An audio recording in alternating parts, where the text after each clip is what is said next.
ప్రభు అయిన యేసుక్రీస్తు నామంలో మీ అందరికీ హృదయపూర్వక వందనములను తెలియజేస్తున్నాను. నైజీరియా దేశం గురించి ప్రార్థన చేద్దాం. ఆ దేశంలో ప్రతిరోజు 3 కంటే ఎక్కువ సంఘాలను ధ్వంసం చేస్తున్నారు. క్రైస్తవ సేవకులను, విశ్వాసులను చంపుతున్నారు.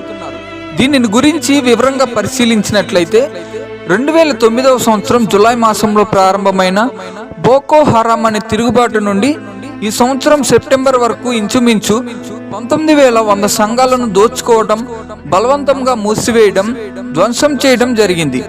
అంటే సగటున ప్రతి సంవత్సరం 1,200 సంఘాలను, అంటే నెలకు 100 సంఘాలను, రోజుకు 3 కంటే ఎక్కువ సంఘాలను విధ్వంసానికి గురి చేస్తున్నారు. ఆ దేశంలో ఉన్న క్యాథలిక్ చర్చెస్నే కాక ఆఫ్రికన్ ఇన్స్టిట్యూట్స్ చర్చెస్ అనబడే వైట్ గార్మెంట్ చర్చెస్ ను కూడా విధ్వంసానికి గురి చేస్తున్నారు. ఆ దేశంలో ఉన్న క్రైస్తవులను ఎంతగానో హింసించి చంపుతున్నారు. వారిలో కొందరు దేవుని కోసం హతసాక్షులవుతున్నారు.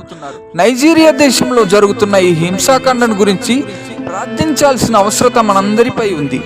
దేవుని ఇన్వాల్వ్మెంట్ గురించి దేవుని వేడుకోవాల్సిన అవసరత, బాధ్యత మనందరిపై ఉంది.